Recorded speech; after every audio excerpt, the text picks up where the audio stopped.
This is the Lone Crater YouTube. We hope this video helps. In this video, I will show how to make a website using Astra.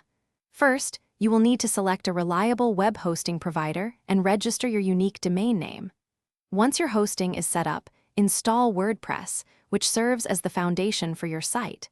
After WordPress is ready, navigate to your dashboard to install and activate the Astra theme. This initial setup takes only a few minutes, preparing your platform for design. Now that Astra is active, let's dive into customization. Head over to the WordPress Customizer, your central hub for design. Here, you can effortlessly adjust global settings like your header, footer, and overall layout. Experiment with various font styles, color palettes, and typography options to perfectly match your brand's aesthetic.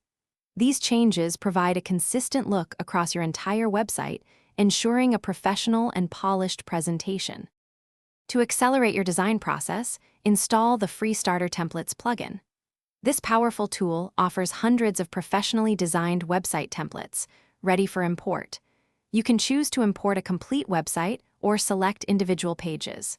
Once imported, use a popular page builder like Elementor or Beaver Builder to easily edit all content, images, and sections. This saves you many hours of design work. Before launching, ensure your website is fully optimized. Install crucial plugins for search engine optimization, robust security, and enhanced performance. Optimize all images and content to guarantee fast loading times, which is vital for user experience. Conduct thorough testing across different devices and browsers to catch any issues. Once everything is perfect, you are ready to make your brand new Astra website live for the world to see. Thanks for watching. Consider subscribing if we helped you.